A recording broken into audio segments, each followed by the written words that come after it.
Before tayo mag-start, no? So kung lang kayo tanongin, sino na yung mag-e-exam dito? Kailan exam nyo? 27, 28. Next week? Next week? Yes. So, sino yung nahihirapan mag-review? Sino yung hindi nag-review? Ayan! Naalala ko ba dati? Naalala ko ba dati ano eh? Nagre-review lang ako last minute. Kapag Monday, Linggo. Tapos sinasabi ko na, para madaling matandaan. Kasi kapag ano, pag isang linggo ka nag-review, hindi mo na maalala. Nakalimutan ko na. Pero ayun, pero maganda pa rin nag-review, no? So ano natin dyan, nahirapan ka na bang mag-exam? Parang kumbaga ganyan na ba ito? Na nag-exam ka? Okay. Yung hindi mo alam yung ano? Si Wesley. Nung hindi mo alam yung sagot, talagang ano? Tama hula ka na lang. Letter C. Bisa lagi kong sinasagot, letter C. Bakit? Chamba. Ay, chamba yan, C. Tapos, madalas ko pa, ay, ano yan, C kasi Jesus Christ. Pero alam mo yun, yun yung naging epekto ng hindi pag-review. Pero, as we, nakita natin, nahihirapan tayo sa mga bagay na hindi tayo magda. So, noong last time, di ba, napag-aralan natin yung about dun sa topic ni Kuya Remark about dun sa Lagi Jesus Christ na dumating siya para i-perfect yung hindi natin magawa. So, kumbaga, dumating siya na hindi natin kayang sumunod dun sa commandments, sa mga utos, na nakalagay sa Bible, kahit anong pilit mo, kahit anong push mo, hindi mo magawa. And that's why dumating si Jesus. No? So, may isa pa ako gusto may pakitang picture. Ayan. Ano yan? Chinese garter. Sino lang Chinese garter? Ayan. Masaya yan pag kapag biting. Masaya yung biting yan. Kumbaga, di ba, 10-20 kayo, tapos yung may makakampi ka. Then, dead. So, yung pinakahuli, si Mother, di ba si Mother yun? Bubuhayin niya yung mga anak niya. Kumbaga, yung hindi nila magawa, ginawa ni Mother. Kumbaga, siya mag-i-effort. And then, kapag na-dead si Mother, dead po. Nung dati, magaling ako sa ganyan eh. Parang may kamukha yan. Pero, pero yun nga. Dati magaling pa ako dyan kasi ako, sa aming mga kaibigan, ako yung matangkad. Pero sila na yung matangkad. Pero, ayun nga, we can relate to this sa ginawa ni Jesus. Dahil hindi natin ginawa, hindi natin kinaya, hindi natin na-perfect yung standard ni Lord. Pinadala niya si Jesus para gawin yung hindi natin kaya gawin. Which is, sundin lahat ng nais ng Panginoon. No? So, dito na tayo mag-start sa ating series. So, napalaki na natin yung life, then we will go on to death. So, sino nakapanood ng ating teaser sa Facebook? Nawala eh. Ha? Nawala. Nawala ba? Oo. Pero ayun nga. Nawala. Pero may teaser tayo dyan na pinakita natin dyan na kumbaga, dun sa death. So, ayan na. Sa life, nakita natin, dumating si Jesus, pinerfect yung lahat ng ginawa natin upang i-accept tayo ni Father. Kumbaga, nung hindi natin nagagawa yung gusto niya, ang tingin sa atin ng Diyos is wala, makasalanan, hindi ka tanggap. You feel na hindi ka tanggap. But nung dumating si Jesus, He do yung bagay na pinipilit, hindi katulad ng ginagawa natin na anything na tatanggapin tayo ng ibang tao, gagawin natin. For example, gagayahin natin yung ginagawa nila para matanggap nila tayo kahit hindi mo nung gusto yung ginagawa nila. Dati naalala ko nung ako ay mga tropa ko, umiinom yan. Eh ako, hindi na umiinom. Pero dahil kaibigan ko sila, and then gusto ko sila makasama, gusto ko mas close ako, maging mas close kami. So sumasama ako. Kumbaga, anong nangyayari? Ginagawa natin lahat ng efforts natin para ma-accept tayo ng friends natin, no? So, ganun din dito nung dumating si Jesus, no? Kumbaga, siya na yung gumawa ng lahat so that we can be accepted. And then, so, kung yung topic ni Kuya Raymond nung nakaraan is nabuhay para sa'yo. This time, si Jesus namatay. So, mas matindi to. Kumbaga, talagang buwis buhay to. Kumbaga, talagang heartfelt. Hindi lang to basta, nandyan siya para sa akin. Nandiyan siya, laging katabi para sa akin. Pero this time, He died. No? Namatay siya para sa atin. Ayan. So, as we start, so, gusto ko lang makuha yung attention nyo. Huwag mag-madala, huwag magsasama. Pag nang-joke lang ako, tawa lang kayo. Siyempre, kailangan ko yun kung paano joke lang. Pero paano support din sa akin. Pero ayun nga. So, before we start, let us pray. Heavenly Father, Panginoon, maraming salamat sa pagkakataon nito, Panginoon, na makakarinig muli kami ng iyong salita. Na malalaman namin, Panginoon, yung tungkol sa buhay mo, Panginoon, bakit ka pumunta, bakit ka namatay, Panginoon, at bakit ka muling nabuhay, Panginoon. Lord, ipakita mo sa amin yung gusto mong iparating sa amin, yung gusto namin malaman, Panginoon. Ipadama mo sa amin, Panginoon, yung pag-ibig mo, Panginoon. And ikaw lang siyang maitaas, ikaw lang siyang mapasalamatan. Sa iyo namin inaari ang salita ko, sa pangalan ni Jesus. Amen. Pwede po ko ng tama. Mabilis matuyuan pala talaga dito ng lawa dahil sa aircon. Ayan, so, before we start, no, kumbaga, nalaman natin, namatay ilaw ko. Uy, namatay ilaw ko. Ay, isip mo lang. Gusto ko kasi na, nailawan. Diba kasi kapag may ilaw, may anino. Kapag may ilaw, may anino, sabi ko, antasan mo yung puti, yung pangarap. Tapos ibaba mo yung iba. Ayan. So, alamin natin ngayon kung bakit si Jesus, alam natin na nabuhay siya. Then, bakit siya namatay? Kumbaga, parang, Diyos siya, di ba? Alam naman natin siya na siya yung powerful. Alam niya yung past, present, and future. Then, lagi siyang, hindi siya, isa siyang Diyos na nasa kahit saan. Kumbaga, siya yung pinaka, overall talaga. And then, bakit pa kailangan niya mamatay? Instead na, i-snap niya na yung finger parang si Thanos. O kaya si Iron Man. Nung ini-snap ni Iron Man yung gauntlet, nabuhay yung mga namatay. Eh bakit hindi na lang gano'n yung ginawa ni Lord? Bakit hindi na lang gano'n? Diba? So, before we go to that, parang dapat natin malaman kung ano muna yung dahilan. Kung saan muna nagsimula. Kumbaga, bakit kailangan niya mamatay? So, iisa-isa natin to. Then, sisimulan natin sa kautusan. Sino yung alam ang 10 Commandments? Mabasa ang 10 Commandments. Ayun, isa tayo dyan. Sige, next time. Nalaman din natin yan. Basta yung kautusan na yan is something na yung alam mong mali, pero hindi mo dapat gawin. Sino dito yung alam niyo yung tama? Alam mo yung mali? Sinong may alam na mali magsinungaling? Alam natin yan. Di naman tinuro sa atin, no? Pero alam natin na mali yun. No? Mali na manakit na ibang tao. Magsalita ng masama sa ibang tao. Mali magnakaw. Alam natin yan. Gagamit pa nga tayo kung may kinukuha sa atin. No?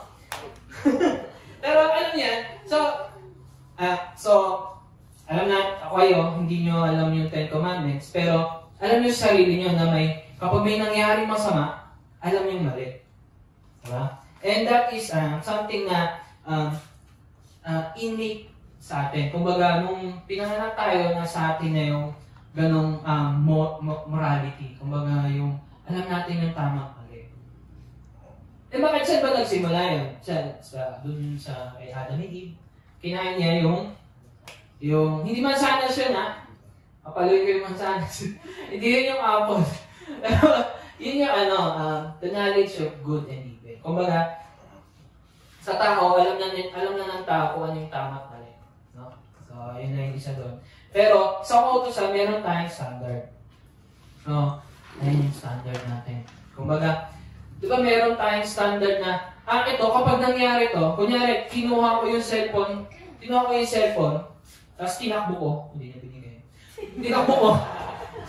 Tinakbo ko, alam niyo yung mali, di ba? Standard yun. Kumbaga, alam niyo yung mali, yun yung nangyari.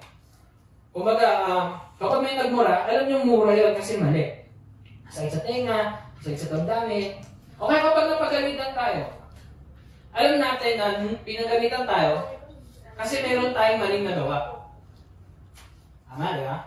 So, yun yung standard. So, kumbaga, sa atin ngayon, marami tayong standard. Kumbaga, meron tayong kanya-kanyang standard. Kung hindi natin yung alam yung standard ng Diyos, meron tayo. Kung hindi natin alam yung Ten Commandments, alam natin yung kanya-kanya nating standard. So, umpisa natin yan dito sa ano bang iba't ibang take natin sa standard ng kautusan or sa mga bagay na mali or bagay na dapat na hindi gawin. Una sa lahat, ginababa natin yung standard. Kumbaga sa ruler, yung mataas na ruler, pinaliit natin. Ano ibig sabihin ng kuya? Kumbaga, gumagawa tayo sa isipan natin. Sino naniwala may Diyos? Amen. So, parang dito, kumbaga gumagawa tayo ng Diyos-Diyosan. Kumbaga, maliit na Diyos. Yan, ganyan lang. And then, kapag may nagawa tayong mali, since tinotolerate na tayo. For example, kumbaga, okay lang mag-white lies. Sino yung white lies? White lies, kumbaga, white lies. Puting punto, di joke lang. Ano yun? Kumbaga, konting hindi naman masamang sinungaling. Kumbaga, sinabi mo lang sa nanay mo na, magkano yung sukli? Dos. Pero, ang sukli talaga is 5 piso. Kung mga mo yung press. Kumbaga, ganon. And then, mas pa, nung bata ako, maraming pera yung nanay ko. Marami siyang barya. May tindahan kami. Tapos yung lalagalan ng barya, yung parang karinola. Kumuha ako ng dos. Ay, okay lang yan. Dos lang yan eh. Pero alam mo, mali ang nakaw. Kumbaga, binababa natin yung standard. Kumbaga, okay lang yan. Di naman nakakasakit ng tao yan. No? Isa pa example. Kadalasan sa school, may nagmumura. Bawi naman yan. So, may nagmumura. Kumbaga, hindi naman siya galit, pero okay na magmura. Hindi naman ako galit eh. Hindi ko naman siya pinapagalitan. Nagjo-joke lang naman ako. Kapag nagmumura ako, tumatawa sila. Okay lang yun. Kumbaga, alam natin na mali yung magmura, pero dahil hindi siya galit, piling niya, okay lang yun. Hindi mo naman ako galit, hindi mo masasaktan yung masasabihan ko, tataawa pa nga eh. Diba? Kumbaga, binababa natin yung standard. O mangopya. Nakakasakit ba mangopya? Wala. Kumbaga, diba? Kunyari, crush mo yung katabi mo, diba? Kopya. Si Gabi, Nakikita mo, gumaganon yung crush mo. Kasi ka naman. Sige, yun na. Ay, may nahulog ako. Tingin na siya sa... Alam mo yan? Kumbaga, hindi naman mapatano. Wala naman masasaktan pag may nangopya. Pero alam natin mali. So, tawag doon, binababa natin yung standard. Ano yung next? Ito pa yung isang ginagawa natin sa standard. Maybe hindi kayo to. Tinatanggal natin yung standard. Kumbaga, wala nang standard. Kumbaga, sinasabi mo, walang Diyos. Kung sabihin natin, meron ka maliit na Diyos. Ito naman, walang Diyos. Ako masusunod. Gusto ko yung masusunod. Ako masusunod kung babae ako, lalaki ako. Ako masusunod kung sino magiging jowa ko. Ako masusunod kung anong edad ako magkakaroon ng jowa. Ano? Ha? 30 ka wala na ibo. Kumbaga, sinabi ng magulang mo, dapat mag-aral ka muna. Pero dahil gusto mo, yung nasusunod, ay hindi, magduduwa ka pa. Sarap sa piling. Kumbaga, kuya, bakit mali? Bakit yung sobrang sarap na piling, bakit mali? Parang gumagano ganon. O, ano yan? Okay, sige, balik na tayo. Kumbaga, sige. Balik na tayo. So, tinatanggal natin yung standard. Kumbaga, yung gusto mo na lang yung gusto mo masunod. Kumbaga, mas malala ito dun sa nauna, no? Kumbaga, hindi na dos yung kinuha. Yung buong arenola.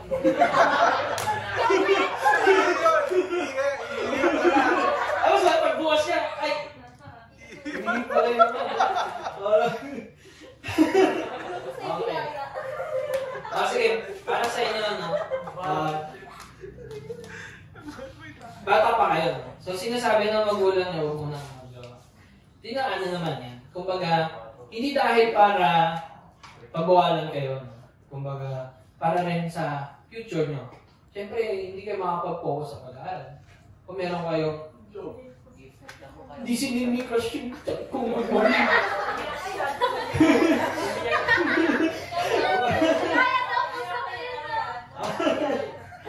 Ganon. Okay, sige. So, yun. Dito sa pangalawa, tinatanggal yung standard. Ano yung pangatlo? Buka na tayo.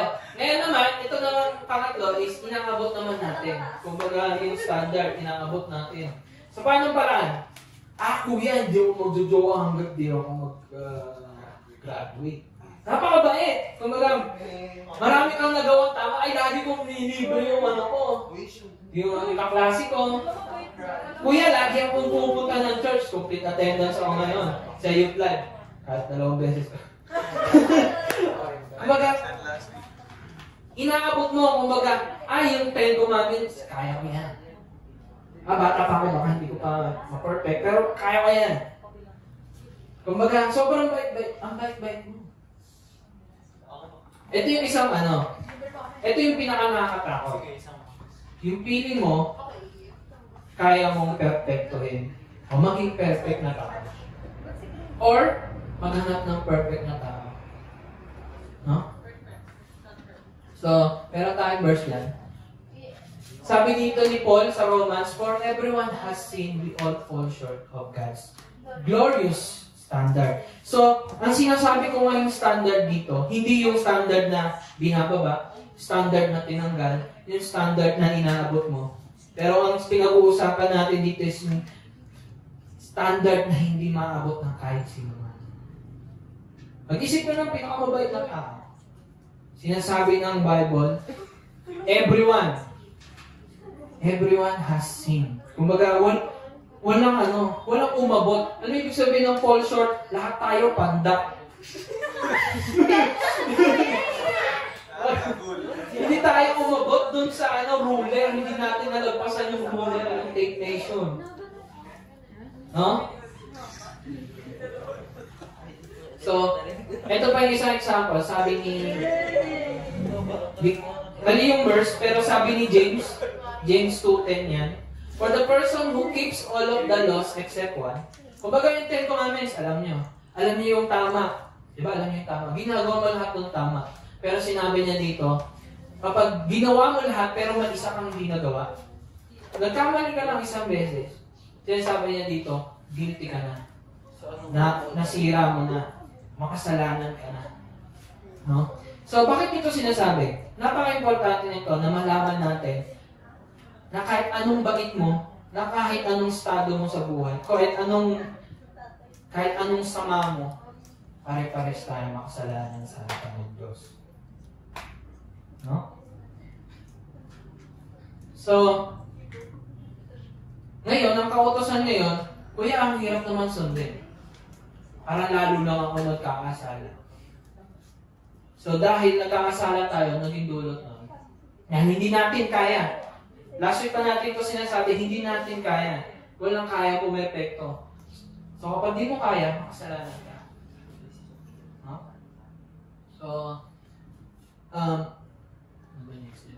So bakit kailangan magdusa, magdusa na Jesus? Kumbaga, dito na, kaya ko sinabi lahat ng yun, dahil yun yung magiging dahilan kung bakit nagdusa si Jesus. Bakit hindi na lang si Jesus namatay na lang? Bakit pa siya kailangan hagupitin? Bakit pa siya kailangan ipako sa krus? Bakit hindi na lang sinaksak dito sa pundo? Kumbaga, tapos, that's na. Kumbaga, bakit pa niya kailangan dalhin yung krus doon sa Kalbaryo and then mamatay? So, nasagutin natin yan. So, alam natin, dahil sa kasalanan ngayon, anong epekto ng kasalanan ngayon sa atin? So, ang epekto ng kasalanan natin ngayon is pain, curse, and death. Kumbaga, bakit? Kuya, bakit? Ang hirap ng buhay ko. Ba't ako laging umiiyak? Ba't ako laging nasasaktan? Bakit, Lord, nung pinanganak ako, ganito yung estado ng buhay ko? Bakit may sakit ako? Kuya, bakit maraming namamatay? Kung Diyos talaga si Lord, bakit hinahayaan yung namamatay yung mga taong yun? Yung mga bata doon. Ba't niya hinahayaan sa iba't ibang lupalot ng mundo? May mamatay, may maghirap, no? Hindi yun dahil kay Lord. First and foremost, tayo yung nagkasala. Ito yung naging epekto. So, isa-isay natin yan. Bakit nagdusa si Jesus? Sabi niya dito, by His stripes, we are healed. Kumbaga, no, itong bigyan natin ng verse. Kumbaga, He was beaten so we could be whole. Kumbaga, pinagsusuntok siya, pinaghampas siya ng, alam niyo ba, hinampas siya nung, di ko alam ang tawag doon, hinampas siya sa likod ng 44 times. Ay, 39 times. Ganon kasakit. Bakit? Hinayaan niya na nasaktan siya ng ganon so that we could be whole. Sino dito broken? Hindi lang sa relasyon mo. Broken yung pamilya, yung kaibigan mo, hindi na kayo close. No? Mas masakit pa yon sa nangyari kay Jesus. So that we could be whole. And He was whipped so we could be healed. So, kuya, so yung nangyari sa kanya yung parang kami ngayon maggagaling. Magiging whole kami sa pamagitan ng. So, malalaman natin na mamaya. Pero, nasugatan siya, nasaktan siya, para lang tayo hindi masaktan. Kumbaga, gano'n. For example, mabigyan ko kayo ng example. Alam niyo ba, lahat ng gamot na meron tayo, sino uminom ng gamot? Ayan. Sino ang kaya uminom ng gamot? Sino kahit lahat? Pangit ang lasa ng gamot. Pero alam niyo ba, na bago niyo mainom yan, meron munang itines. May hayop na itinetest yung gamot kung effective. Eh paano kung hindi effective? Kumbaga, ganun yung ginagawa ni Lord. Kumbaga, nangyari yun kay Jesus so that we could be healed. Nangyari yun dun sa tinetest muna sa hayop so that lahat ng ininom gumaling. Ganun din yung ginawa ni Jesus. No? Okay, next. Meron pang isa. Di ba, yung isa pain, ngayon, nasaktan siya para maging gumaling tayo, hindi tayo masaktan ulit. So, pangalawa, by His pierced hands. Kumbaga, di ba pinako siya sa krus? Alam natin yan. And we are free from the curse. Kumbaga, nung pinako siya sa krus, naging free tayo sa sumpa. Anong sumpa yan? Sumpa ng sumpa ng hindi pagsunod. Di ba kapag nagkakasala tayo, may masamang epekto sa atin? For example, sabihin natin yung magpupit. Hindi naman wala nang epekto sa atin. Pero di mo alam, habang patagal ng patagal, buong arenola na yung kinukuha.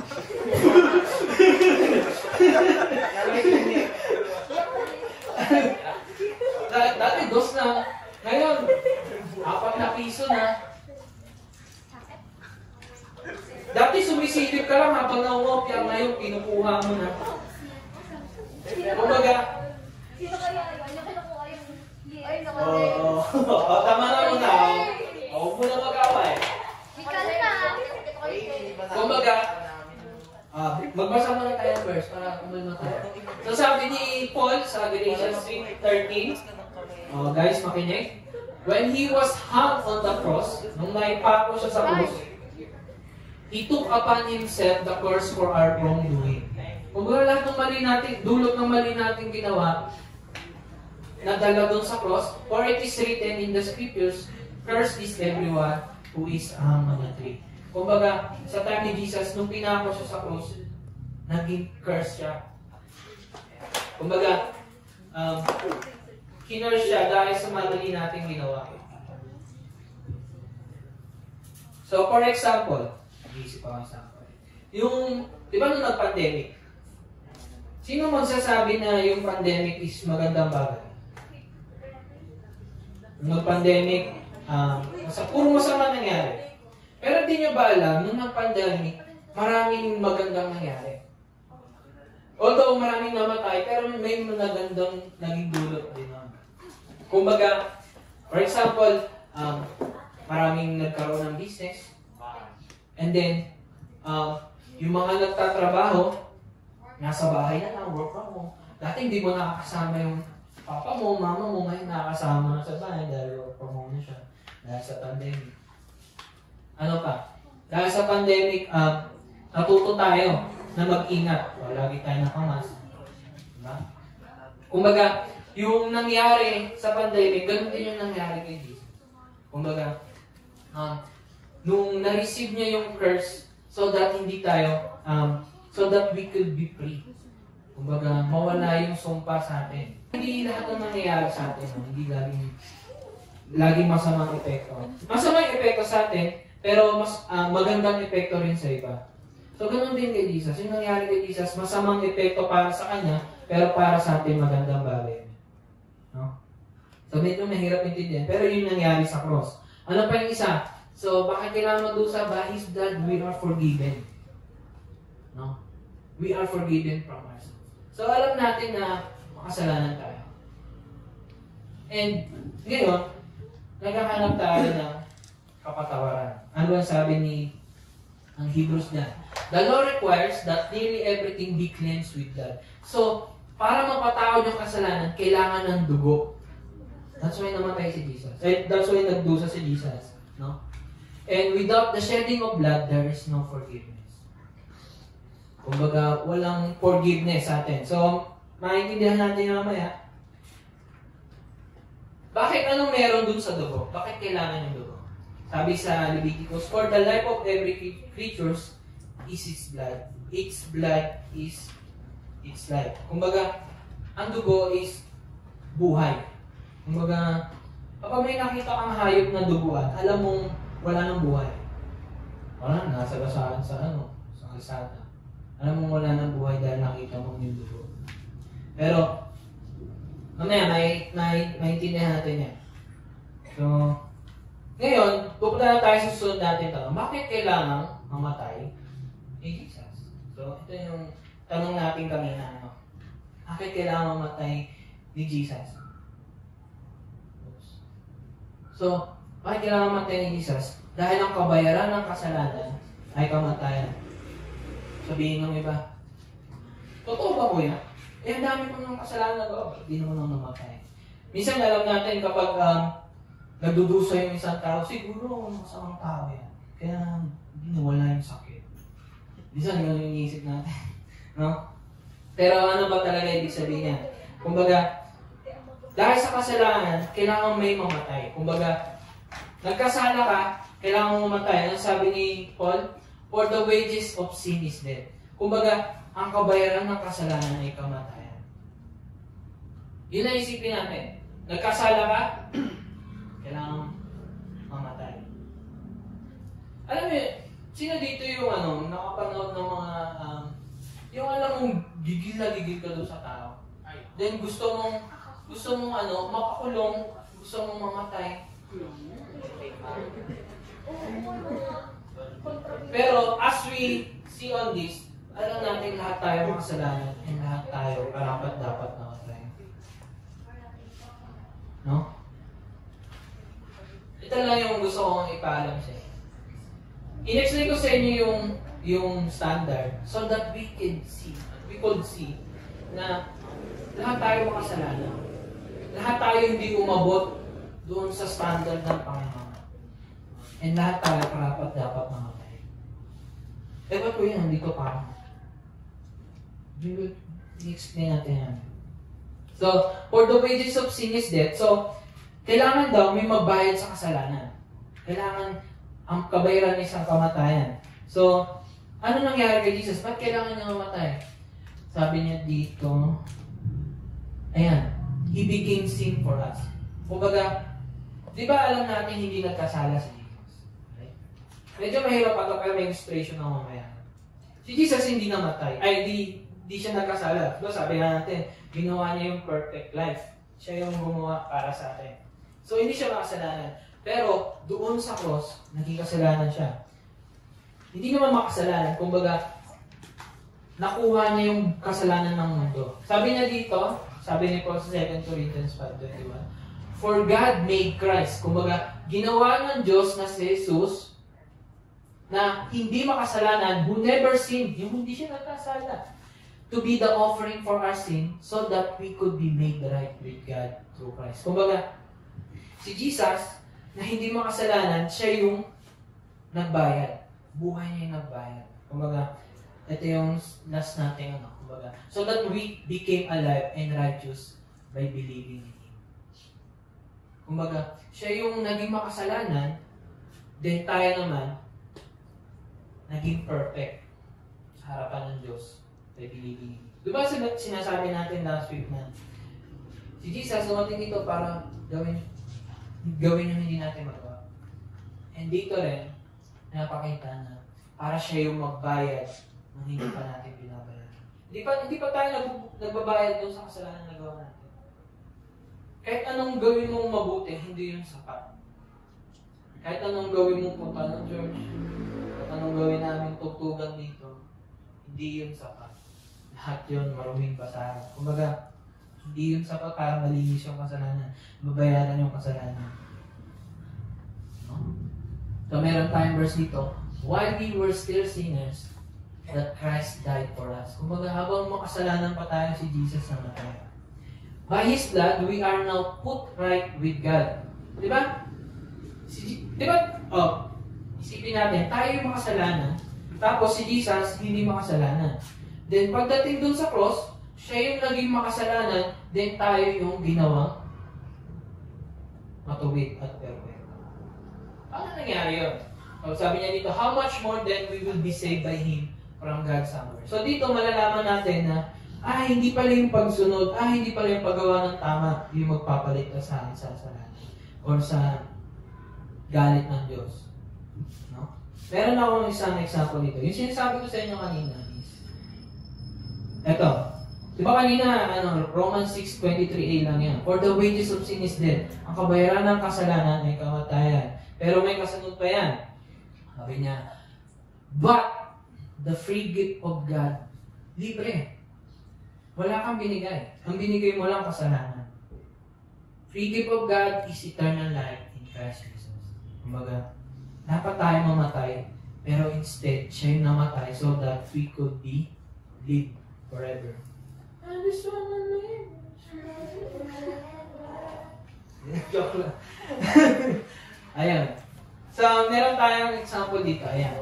Ito yung The Great Exchange. Ito yung sinasabi ko kanina na si Jesus yung matuwid kasi kayo makasalanan. Then, dun sa cross, si Jesus yung naging kasalanan, then ikaw yung naging matuwid. Paano natin i-picture out yun? Kumbaga, tingnan nyo yung damit. So, ikaw yung nasa gitna, tayo yan. No? Then, si Jesus yung may hawak ng cross. Makikita nyo yung damit natin, napakadumi. It represents na lahat ng ginagawa mo, mapabuti man, o naman yung anything na ginagawa mo under the sun, napakadumi. Kahit nasa church ka, dumi.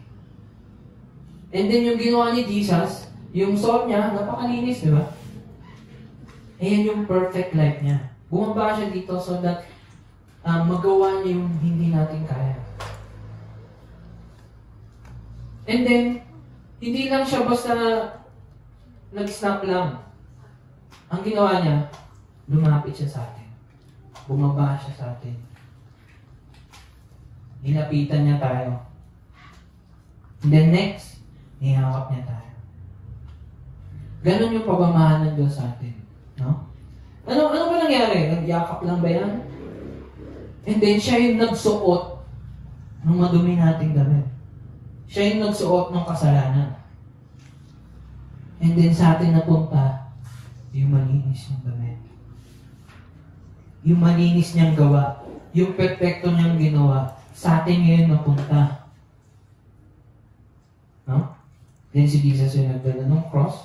And then, siya yung nagdala ng kasalanan natin. And we are so grateful of that. No? Doon sa ginawa ni Jesus, doon napunta ang kasalanan ng mundo sa Kanya. At malalaman natin na si Jesus ang guys, tingin kayo sa kumbaga, ngayon, na kay Jesus na yung kasalanan. Ang Diyos galit sa kasalanan. Ngayon, yung galit ng Diyos, imbis na papunta sa'yo, hindi sa'yo napunta. Napunta sa Kanya. Dahil siya may suot nung damit na madumi. Siya yung nagsuot ng kasalanan natin. So talaga bang pinatawad na ang Panginoon? Dahil doon sa ginawa ng Diyos, tayo na yung matuwid. Kumbaga, tayo na yung pinatawad na tayo, hindi siya yung namatay. Talaga bang tanggap niya na ako? Minsan din, ganun lang ba kasimple yun? Talaga bang pinatawad na ako ng Diyos? Sa lahat ng ginawa ko mali? Talaga bang napatawad niya? Talaga bang tanggap niya na ako na kapag lumapit ako sa Kanya, kapag ako nagdasal sa Kanya, pakikinggan niya ba ako? How can we be sure?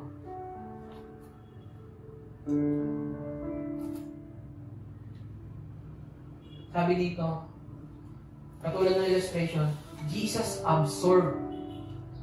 Kumbaga, as a sponge, hinigot niya yung kasalanan natin. He took our pain, yung sakit na naramdaman mo. Hindi na siya dumating dito para maranasan na yung nararamdaman mo. Naiintindihan ka ni Jesus kasi naranasan niya yun. Hindi lang ganun yun. Naranasan niya yun dahil kinuha niya yung sakit na nararamdaman natin. Kinuha niya yung curse, yung naging dulot ng kasalanan natin. And then also, yung pinakasalanan natin, kinuha niya. For us to be healed and blessed and forgiven.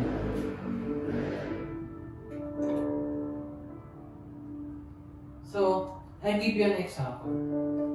Bakit si Jesus yung nagdusa? Bakit hindi na lang tayo? Sino dito yung nagpapatawad? Sino dito yung kapag may nagawang mali sa'yo, papatawarin mo ako? Ang pagpapatawad, hindi lang yan basta-basta. Just lang. Kumbaga, sige, okay lang.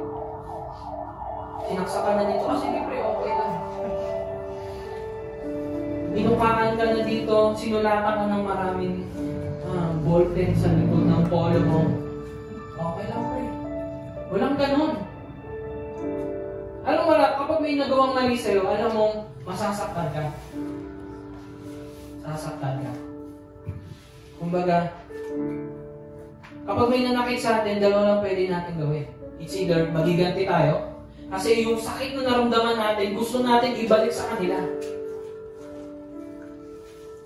Yung sakit na naramdaman mo, gusto mo ibalik sa kanila ng doble-doble.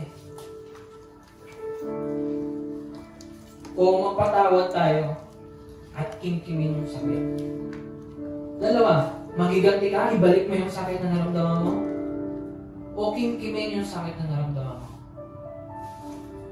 Kumbaga, kapag kinikimkim mo yung sakit nasa iyo lang. Tapos yung nanakit sa'yo, okay lang. Kumbaga, inabsorb mo. Inabsorb mo ngayon yung sakit. Inabsorb mo yung sakit. And ganun din yung ginawa ng Diyos. Hindi niya tayo pinatay agad at that very moment na nagkasalan tayo. Anong ginawa niya? Inabsorb niya yung sakit. Paano niya inabsorb? Doon sa cross. Inabsorb niya yung kasalanan natin, yung sakit na nararamdaman natin. Inabsorb niya yung curse, yung karumihan natin, yung longing na ma-accept tayo, inabsorb niya.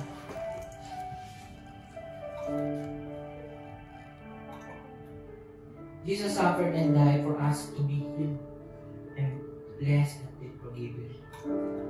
And hindi niya rin ginawa dahil napilitan lang siya. Sabi ni Jesus sa John 10:18, "No one can take my life from me. I sacrifice it voluntarily."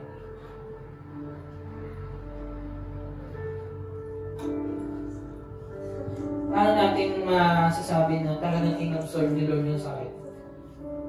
Sabi niya dito sa Matthew 27, ito yung time na nasa cross siya. "Now from the 6th hour, there was darkness over all the land until the 9th hour."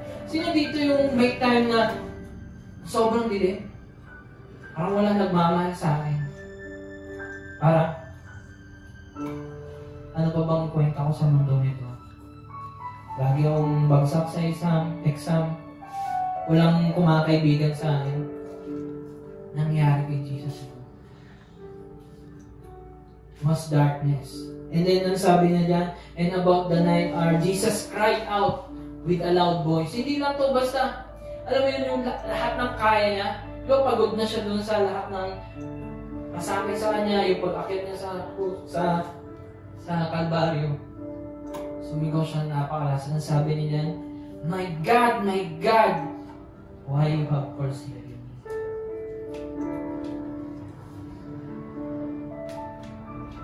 Makikita natin na in that very moment na nakaka-Jesus na yung bigat, buong bigat ng kasalanan natin, lahat ng kasamaan, and then yung galit ng Diyos na katuro na sa Kanya. Hindi ang ginawa ng Diyos Ama. Forsaken, ano ibig sabihin? Pinabayaan. Pinabayaan ng Diyos Ama si Jesus. Lord, why have you forsaken me? Imagine, sa very beginning, kasama niya na si Jesus. And then at that very moment, pinabayaan niya si Jesus para sa atin.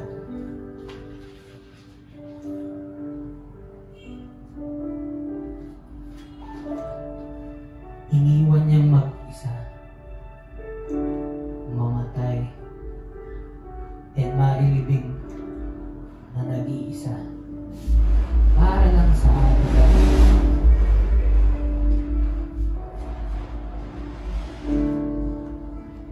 Imagine na yung pinakamahal mong anak, close mong anak, pinabayaan mo.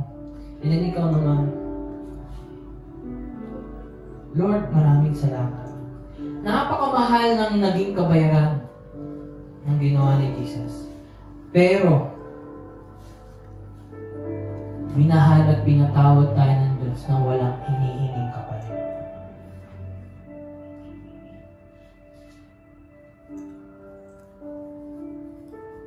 And Jesus tells you na mahal kita at pinapatawad na kita.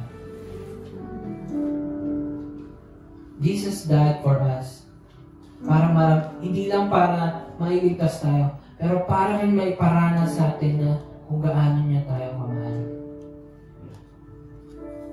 Para ipakita sa atin na kaya niyang gawin na i-receive yung sakit imbis na tayo ang makaranas na.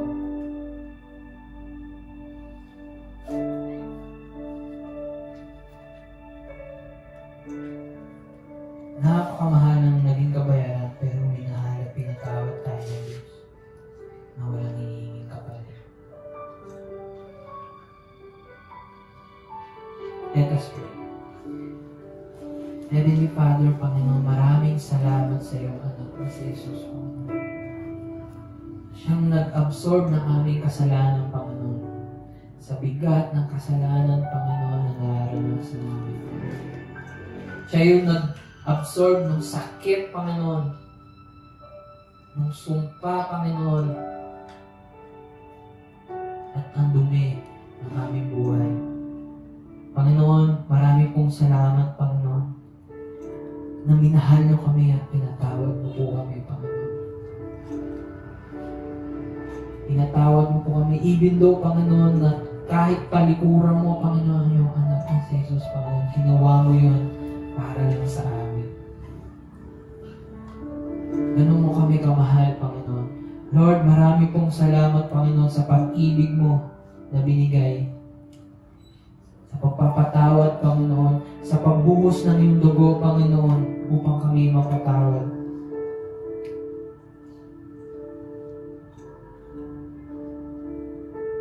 Lord, marami pong salamat, Panginoon. Naway, Panginoon, lagi namin maalala yung pamamahal na ibinigay mo sa amin. Thank you, Lord, Panginoon, na kami minahal mo, Panginoon, even though hindi kami kamahal-mahal. Maraming salamat, Panginoon, na pinatawad mo kami kahit hindi kami kapatapatawad.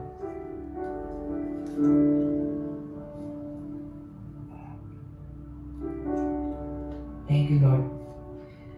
Sa iyo namin tinatas sa saglit na ito, Panginoon. Maraming salamat nga sa iyong buhay, Panginoon, na ibinigay sa amin. Kami ay papasalamat na bubuni sa iyo, Panginoon. Sa pangalan ni Jesus, na lahat ay magsabi.